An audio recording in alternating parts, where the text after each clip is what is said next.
Japan, unfortunately, is following in the footsteps of speech fascism by making online insults punishable by 1 year in prison in the wake of a reality TV star's death. I apologise, I've got a little bit of the man flu. Japan's parliament on Monday passed legislation making online insults punishable by imprisonment amid rising public concern over cyberbullying sparked by the suicide of a reality TV star who had faced social media abuse. Also known as literally being in the public eye in any way. Like, if you're in the public eye in any way, you're going to get social media abuse. That's just how it goes. Under the amendment to the country's penal code, set to take effect later this summer, offenders convicted of online insults can be jailed for up to 1 year or fined 300,000 yen, which is about $2,200. It's a significant increase from the existing punishment of detention for fewer than 30 days and a fine of up to 10,000 yen, which is $75. The bill proved controversial in the country, with opponents arguing it could impede free speech, not could, will, and criticism of those in power. Haha, well, those Japs are smart. Those Japs are smart because basically all speech laws are all baby steps towards this part. This little part right here. This is the very, very important part. All speech laws are steps on the path towards this, because that's the real goal. See, racism, cyberbullying, anti-Semitism, homophobia, blah blah blah. The government does not give a fuck, right? The government does not give the tiniest shit about any of those things, right? The reason it starts with those things is because those are very difficult to argue against. Because everyone's like, you want to defend the speech of homophobes, you want to defend the speech of racists, you want to and all that type of stuff, and no one is going to go, yeah, I do. Because then they'll get branded as a homophobe or racist and all these other isms, schisms, and tisms, right? But that makes it a lot easier for the government to go, yeah, we're going to stick these in. These are the first step. Because it's so hard. I mean, you don't want to be defending racists now, do you? And all that. And this just makes it easier for them to get the laws in. And then, over time, they will build up and build up and build up until they finally arrive at that criticism of the government and of the state. However, supporters said the tougher legislation was needed to crack down on cyberbullying and online harassment. It was only passed after a provision was added ordering the law be re examined 3 years after it goes into effect to gauge its impact on freedom of expression. Oh shit, I forgot that some countries do that. Ours doesn't. Under Japan's penal code, insults are defined as publicly demeaning someone's social standing without referring to specific facts about them or a specific action, according to a spokesperson from the Ministry of Justice. The crime is different to defamation, defined as publicly demeaning someone while pointing to specific facts. Both are punishable under the law. Seo Cho, a Japan-based criminal lawyer, warned that the revised law gave no classification of what constitutes an insult, which would be a very important parameter to set during the legislation. There needs to be a guideline that makes a distinction on what qualifies as an insult, Cho said. For example, at the moment, even if someone calls the leader of Japan an idiot, then maybe under the revised law that could be classed as an insult. The issue of online harassment has gained prominence in the past few years, with growing calls for anti cyberbullying laws after the death of professional wrestler and reality TV star Hana Kimura. Kimura, 22, who was known for her role in the Netflix show Terrace House, died by suicide in 2020. The news triggered grief and shock nationwide, with many pointing to online abuse she had received from social media users in the months leading up to her death.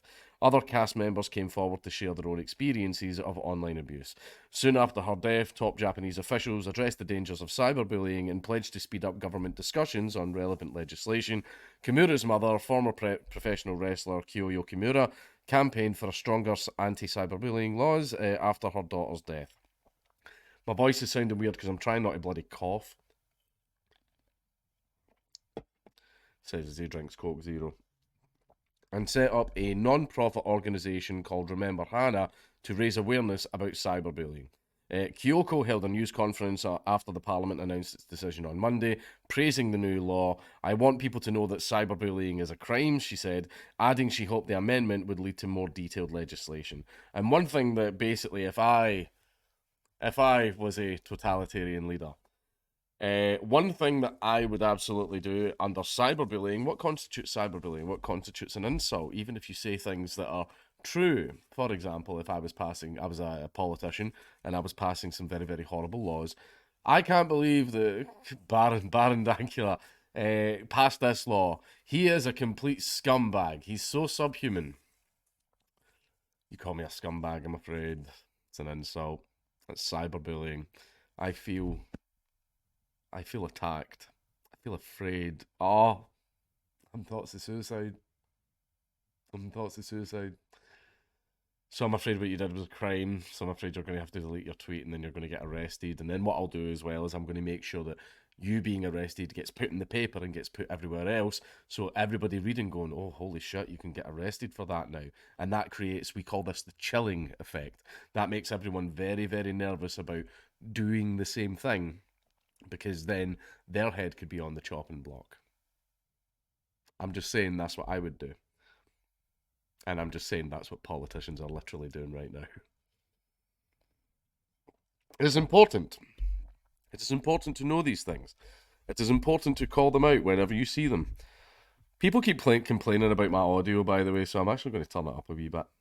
I'll just do it on the fly. These videos are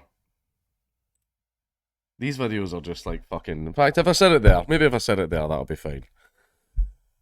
These videos are just fucking blasé. But, do you know how I feel about speech laws?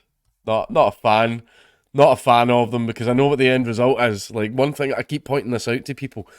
China obviously didn't just become totalitarian overnight. It didn't just happen overnight. It started with little baby steps. And one of the first laws that China passed, the excuse they gave is China is a very big place. And it's not, you get Chinese people, but there's many different ethnicities all across China, because it spans, it's a very, very big country.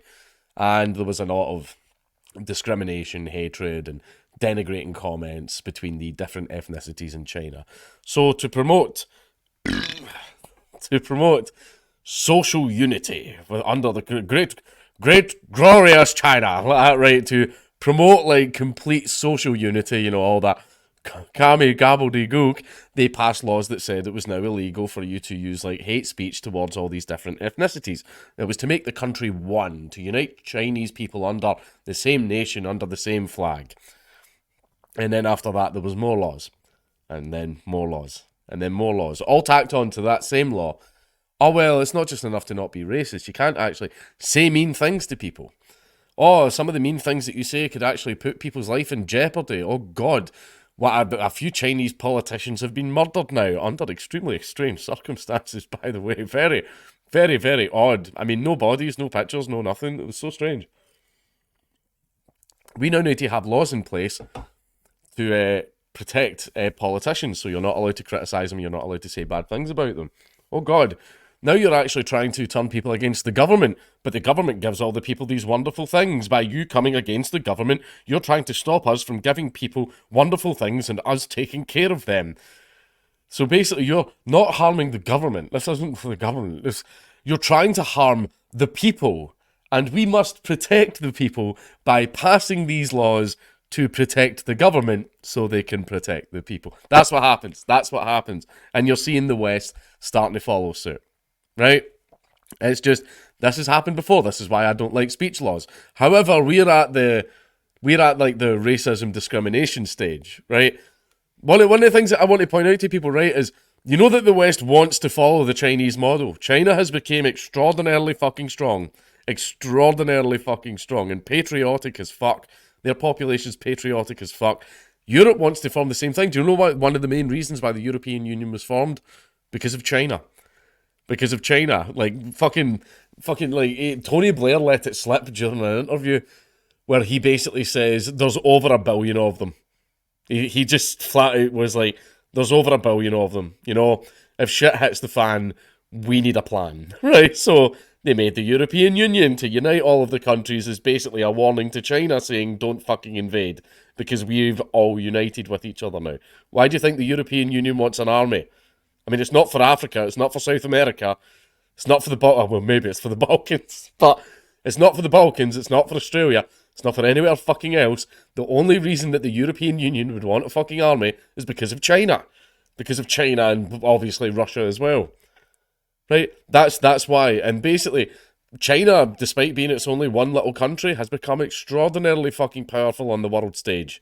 Right? And it didn't do, well, it obviously did, but never to the extent all the fuckery that America did all over the world with all its little three-letter agencies.